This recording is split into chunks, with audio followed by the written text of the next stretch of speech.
वर्णानाम अर्थसंघानाम रसानां छंदसामपि मंगलानां च कर्तारौ वंदे वाणी विनायकौ नमामि सद्गुरुं शांतं सच्चिदानंद विग्रहं पूर्ण ब्रह्म परानंदम ईशम आनंदी वल्लभम प्रपन्न पारिजाताय तोत्रवेत्रैकपाणये ज्ञानमुद्राय कृष्णाय गीतामृतदुहे नमः माधुर्य रसकल्लोलां शिवशक्त्यैकरूपिणीं अमृतानुभवार्थाय वंदे ज्ञानेशनंदिनीं यस्य वेदमयी वाणी यस्य देवमयी तनुः यस्य ब्रह्ममयी दृष्टिः स गुरुः पातु मां सदा। इस अत्यंत मंगलमय समारोह में मैं अपनी बात राष्ट्रभाषा हिंदी में रखने का प्रयास करूंगा, क्योंकि इन बातों को जो मैं कहने जा रहा हूं सब लोगों को जानना चाहिए। मराठी में ही बात करूंगा तो हमारे हिंदी भाषी लोग उसे समझ नहीं पाएंगे कदाचित, लेकिन मैं जो भी अपनी बात करना चाहता हूं उससे पूर्व मैं अत्यंत आदर के साथ देख रहा हूं एक दाम्पत्य की ओर। हमारे सम्माननीय डॉक्टर मुळे जी और भाभी जी यहां पर विराजमान हैं।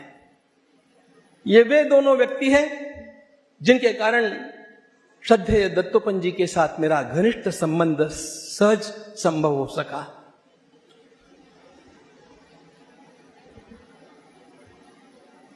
डॉक्टर भटकर जी से मैंने पूछा कि आप दत्तोपंत जी से कभी मिले थे, कभी ऐसा अवसर मिला? वह सौभाग्य वे नहीं पा सके, कोई बात नहीं, लेकिन मैं ऐसा अनोखा भाग्यवान अपने को मानता हूं कि उस महान ऋषि के बहुत सन्निकट आने का, रहने का और चिंतन करने का सौभाग्य मुझे भरपूर प्राप्त हुआ। डॉक्टर साहब का उल्लेख मैंने इसलिए किया कि यह सौभाग्य मुझे जो प्राप्त हुआ इसके मूल में वे स्वयं है। मान्य दत्तोपंत जी में मैंने क्या पाया, क्या देखा? उनसे प्रत्यक्ष परिचय होने से पूर्व ही मैं उनके सारे तब तक के प्रकाशित साहित्य के साथ परिचित था और मेरे अंतःकरण में दो प्रश्न घुमड़ रहे थे। घटना इस प्रकार की बनी, मुझे प्रश्न एक डॉक्टर साहब ने पूछा था, वह शिक्षा पद्धति के बारे में था। मैंने उसका उत्तर देते समय डॉक्टर जी से कहा कि मैं इस प्रकार का उत्तर आपको दे रहा हूं, लेकिन मेरे उत्तर के साथ कोई सहमत शायद नहीं होगा। मेरे उत्तर की गहराई इस देश का केवल एक व्यक्ति समझ सकता है। तो डॉक्टर जी ने पूछा, कौन व्यक्ति? मैंने कहा, दत्तोपंत ठेंगड़ी जी। डॉक्टर जी ने मुझे पूछा, आप दत्तोपंत जी से मिले हैं? मैंने कहा, कभी नहीं।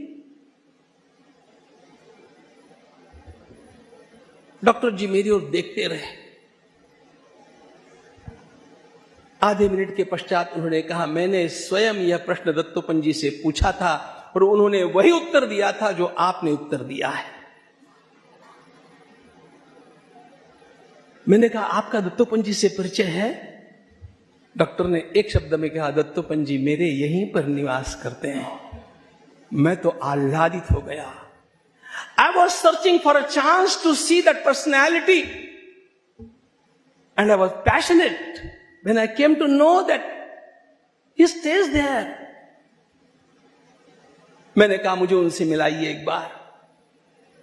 और पहली बार जब मैं मिला तो मैंने दत्तोपंत जी से कहा, मुझे आपसे मिलना इसलिए आवश्यक लगता था, मुझे दो प्रश्न बहुत सता रहे हैं और उन दो प्रश्नों के उत्तर मैं आपसे ही चाहता हूं, क्योंकि उन दो प्रश्नों की गहराई जानने का शायद सामर्थ्य और किसी में है कि नहीं मुझे पता नहीं। मान्य दत्तोपंत जी से पहला प्रश्न मैंने ये पूछा, मैंने कहा, मेरे आकलन के अनुसार आने वाली शताब्दी के जगत गुरु संत श्री गुलाबराव महाराज ही हो सकते हैं इसके बारे में आपकी राय क्या है? दत्तोपंत जी ने तुरंत कहा, आपकी बात 100% सत्य है, वही बात होगी। दत्तोपंत जी ने इस बात को समर्थन दिया। मैं इससे बहुत बहुत प्रभावित था। दूसरा प्रश्न मैंने उनसे पूछा जो उनके बारे में था, और मुझे पता था कि मैं स्वयं यह प्रश्न पूछ करके उन्हें उलझन में डाल रहा हूं, लेकिन मुझे पूछना था। मैंने उनसे कहा, परम पूज्य श्री गुरु जी के विचार प्रदूषण रहित केवल 2 व्यक्तियों में उतरे हैं, ऐसी मेरी मान्यता है। दत्तोपंत जी ने पूछा, कौन? मैंने कहा, पहले व्यक्ति पंडित दीनदयाल उपाध्याय। उन्होंने कहा, बिल्कुल ठीक। दूसरे? मैंने कहा, दूसरे व्यक्ति दत्तोपंत ठेंगड़ी। अब इस प्रश्न का उत्तर वे क्या दे सकते थे? वे चुप हो गए। कुछ क्षणों तक रुकने के पश्चात उन्होंने कहा, आप गलत नहीं हैं। आप सही हैं ऐसे नहीं कहा, लेकिन आप गलत नहीं हैं ऐसा कहा। मूल बात क्या है? परम पूज्य श्री गुरु जी का विचार लेकर के हम सब कार्यकर्ता चले, और परम पूज्य श्री गुरु जी में जो विचार आया और माननीय दत्तोपंत जी में जो विचार आया, वो कहां से आया इसको सोचना आवश्यक है। किसी केवल व्यक्तित्व को जानने से सब काम पूरे नहीं होते हैं, उसके सोर्सेस को जानना पड़ता है, और यह कार्यकर्ताओं को जानना चाहिए, क्योंकि हमें केवल दत्तोपंत जी के विचारों से प्रभावित होकर के काम नहीं करना है। उसी प्रकार का विचार करने की क्षमता हमारे भीतर कैसे आएगी, उस क्षमता का संपादन करना भी हमारा कर्तव्य है। यह क्षमता कहां से आई उनमें? एक बात की ओर मैं आपका ध्यान आकृष्ट करना चाहता हूं। परम पूज्य श्री गुरु जी की माता जी और माननीय दत्तोपंत जी की माता जी, ये दोनों भी उसी संप्रदाय में दीक्षित रही जो संत श्री गुलाबराव महाराज का संप्रदाय है। ये दोनों बाबा जी महाराज पंडित की अनुग्रहित शिष्याएं रही, और इन दोनों ने भी, पूज्य गुरु जी ने भी और दत्तोपंत जी ने भी बाल्यकाल से जिन ग्रंथों का अध्ययन किया था, वे मूल ग्रंथ स्वयं संत श्री गुलाबराव महाराज के थे। जिन संत श्री गुलाबराव महाराज को मैं इस शताब्दी का जगतगुरु कहना चाहता हूं, उनके ग्रंथों के विचारों का प्रभाव इन दोनों में इस प्रकार से आ गया कि इन दोनों की दृष्टि कभी धूमिल नहीं हुई। अपनी दृष्टि कभी धूमिल नहीं हो, इस प्रकार का जिस किसी को लगता होगा उसे क्या करना चाहिए। माननीय दत्तोपंत जी के विचारों का आधार हमारी भारतीय संस्कृति है, वैदिक वांग्मय है। स्वदेशी केवल उन्होंने व्यवसाय के क्षेत्र में, इकोनॉमिक्स के क्षेत्र में शब्द प्रयोग नहीं किया। हम लोगों का सोचने का ढंग भी स्वदेशी होना चाहिए, और यह स्वदेशी ढंग सीखना हो तो संत श्री गुलाबराव महाराज के पास ही जाना पड़ता है, जिनके चरणों में बैठ करके इन दोनों महापुरुषों ने यह सोचने के तरीके को आत्मसात कर लिया। माननीय दत्तोपंत जी की ओर जब मैं देखता हूं, उनका नाम दत्तोपंत, दत्तमूर्ति वास्तव में मुझे उनमें दिखती है। दत्तात्रेय भगवान के 3 मुख होते हैं, आप सब जानते हैं।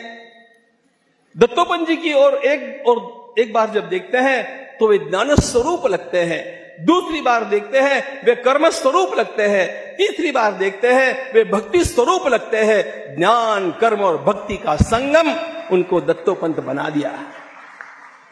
उनका ज्ञान कैसा था? अमेरिका के आगे आने वाले वर्षों में जो समस्याएं निर्माण होने वाली थी, इसके ऊपर उन्होंने 35 वर्ष पूर्व अमेरिका में भाषण दिए थे। जो भूमि आज आपको इतनी समृद्ध लगती है और एकाधिकार लेकर के चलती है, इस भूमि की अगली समस्याएं क्या निर्माण होने वाली है, यह भी बतला दिया। और उन्होंने भारत में भी यह बतला दिया कि सारे जितने भी लोग आज लाल झंडी लेकर के इधर उधर घूम रहे हैं, ध्यान रखना, कुछ वर्षों के पश्चात आने वाली शताब्दी में ही हम देखेंगे कि सारी लाल झंडियां भगवे में रूपांतरित हो जाएगी, उसमें विलीन हो जाएगी। और ये सब हम देख रहे हैं। इसका आधार उनका गहन अध्ययन था। केवल अध्ययन नहीं था, गहन चिंतन था। मुझे तो आश्चर्य लगता है कि वे कब पढ़ते थे, वे कैसे इतना चिंतन कर सकते थे। मैं उनसे इन बातों को पूछा भी करता था। मेरे ऊपर उनका अकृत्रिम प्रेम था, अकृत्रिम स्नेह था। इतना, एक प्रसंग केवल बतलाता हूं। आंखों का ऑपरेशन उनका पुणे में हुआ और किसी को भी पता नहीं था कि उनका ऑपरेशन, उनकी शल्य चिकित्सा हुई है, तो मिलने का प्रश्न ही नहीं था। लेकिन माननीय दत्तोपंत जी ने स्वयं डॉक्टर मूड़े जी से कहा, किशोर व्यास जी को बुला लीजिए। अब पढ़े पढ़े मैं करूं तो भी क्या, वे मुझे कुछ तो भी पढ़ करके दिखाएंगे, मैं भी उनको कुछ सुनाऊंगा। आप कल्पना कर सकते हैं, खटिया के ऊपर वे स्वयं लेटे हैं, आंखों पर पट्टी है, देखना मना है, और ऐसी स्थिति में मैं उनको पढ़ करके सुना रहा हूं, और जो मैं पढ़ करके सुना रहा हूं उसका मर्म क्या है, ये वे मुझे बता रहे हैं।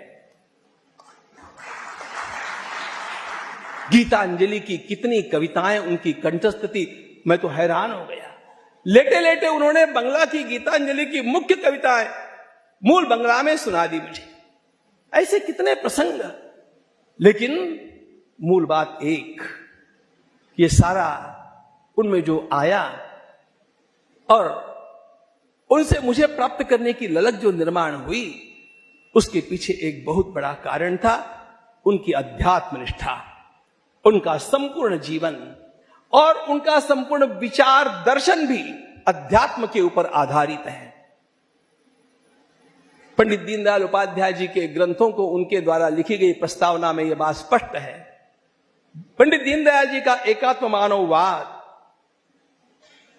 वही दत्तोपंत जी का आधार, और इन दोनों का आधार भारतीय संस्कृति, हमारे वेद, हमारे उपनिषद, और एक शब्द में कहूं तो भगवान आदि शंकराचार्य महाराज ने जिसे अद्वैत कहा, यही इन सब बातों का मूल आधार है।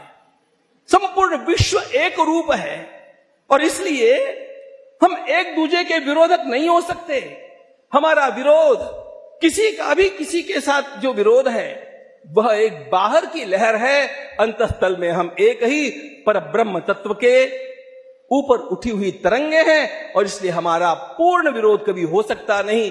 इसीलिए भारतीय मजदूर संघ हो, स्वदेशी आंदोलन हो, अथवा अन्य भी कोई विचार हो, इन सारे विचारों के आधार में इस अद्वैत को पंडित दीनदयाल जी ने भी रखा और स्वयं दत्तोपंत जी ने भी रखा। कर्म के क्षेत्र में उनका जो कार्य है, समय के अभाव में सारी बातें बतलाना आवश्यक नहीं, संभव भी नहीं, लेकिन इन सब के पीछे उनका जो भक्ति भाव था भारत माता के प्रति, उस जगन माता के प्रति, उस परमात्मा के प्रति।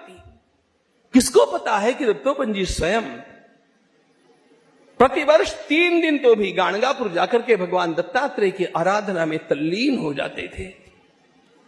इन सबको एक बात का पता था, इस देश का मूल धन अध्यात्म विद्या है। हमारे बाकी सारे जितने भी विचार हैं, ये अध्यात्म की भूमि पर से उठेंगे तो ही सफल होंगे, और इसीलिए आगे आने वाला विचार वैभव अध्यात्मनिष्ठ होना चाहिए। मैंने एक बार उनसे सहज कहा, मेरी बहुत इच्छा है आप त्र्यंबकेश्वर चल के और शिव जी का, त्र्यंबकेश्वर भगवान का अभिषेक करें। वे स्वयं राजी हो गए। उन्होंने कहा, मैं तैयार हूं, आप कब व्यवस्था करते हैं। हम पुणे से उनको लेकर के गए, त्र्यंबकेश्वर में अभिषेक किया, इतनी श्रद्धा के साथ किया।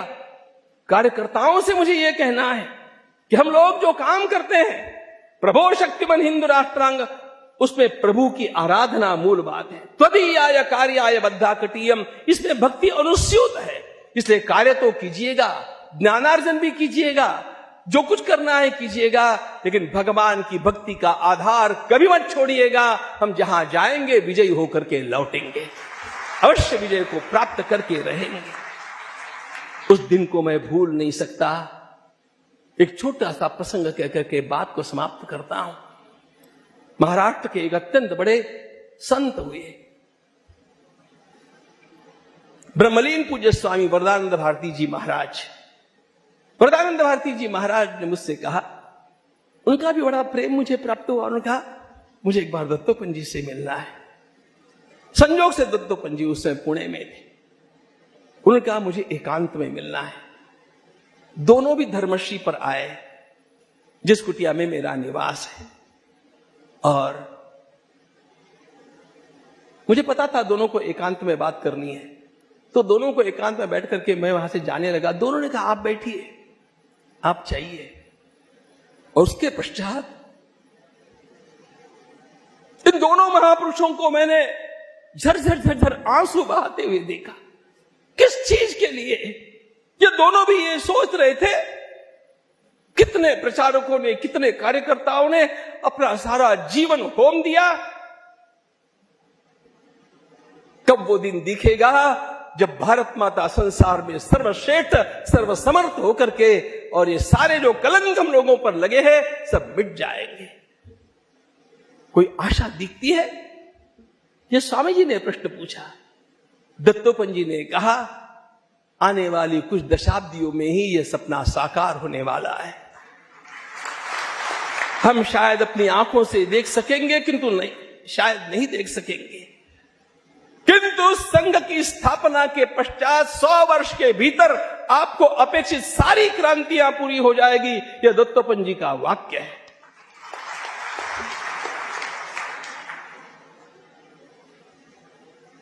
मैं अपने को बड़ा भाग्यवान मानता हूं कि इन दोनों महापुरुषों के नेत्रों से झरझर गंगा यमुना बह रही है, और वे राष्ट्र की चिंता में लीन होकर के ये चर्चा वहां धर्मश्री पर कर रहे हैं, उसका मैं साक्षी हूं।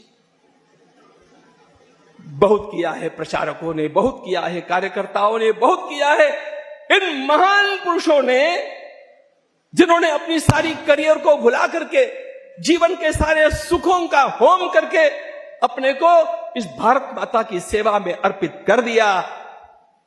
लेकिन इसी के कारण भारत माता का वो उज्जवल दिन भी हम लोग देखने वाले हैं, अवश्यमेव देखने वाले हैं। अच्छे दिन तो आ गए, और भी अच्छे आने वाले हैं, इसमें कोई आशंका नहीं।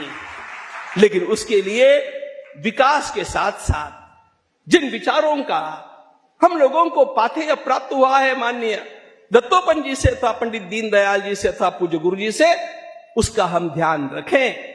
नहीं रखेंगे तो हम भी गलती करेंगे, लेकिन मुझे ऐसा लगता है कि हम उसका ध्यान रखेंगे, और अवश्य हम वह दिन देखेंगे कि हमारा राष्ट्र सारे संसार में सर्वोच्च स्थान पर विराजमान है। ये उथल पुथल उत्ताल लहर, ये उथल पुथल उत्ताल लहर पथ से न डिगाने पाएगी। पतवार चलाते जाएंगे, मंजिल आएगी आएगी, मंजिल आएगी आएगी। धन्यवाद।